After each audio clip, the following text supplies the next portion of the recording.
রাতের অন্ধকারে হাইস্কুলের খেলার মাঠে বেআইনিভাবে টাওয়ার বসানোর প্রতিবাদে বিক্ষোভে সামিল হল স্কুল পড়ুয়ারা।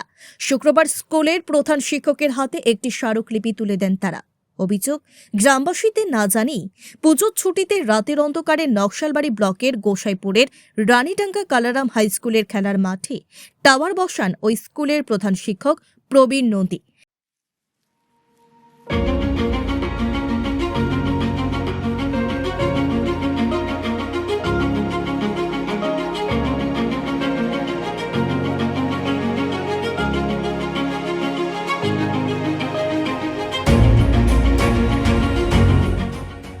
এই নিয়ে বিগত কয়েক মাস ধরে বারংবার চলছে বিক্ষোভ। আজ ফের স্কুল চত্বরে বিক্ষোভে সামিল হয় ওই স্কুলেরই পড়ুয়ারা। অভিযোগ, এই খেলার মাঠটি তাদের শারীরিক বিকাশের জন্য এবং বার্ষিক অনুষ্ঠানের জন্য হলেও সেই মাঠে বসানো হয় অবৈধ টাওয়ার। এদিন সেই টাওয়ার তুলে দেওয়ার দাবি জানান পড়ুয়ারা।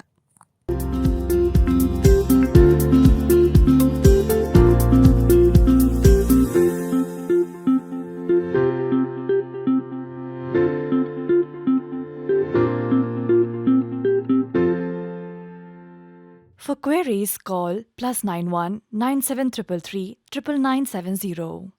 এটা নিয়ে আন্দোলন করছি টাওয়ার বসানোর জন্য। হ্যাঁ হ্যাঁ স্যার তো কিছু বলছেন এখনো না। হ্যাঁ, টাওয়ার সরাতে হবে, এর জন্য আমাদের শরীরে অনেক ক্ষতি হতে পারে, সেটাই বলছি আমি। হ্যাঁ 7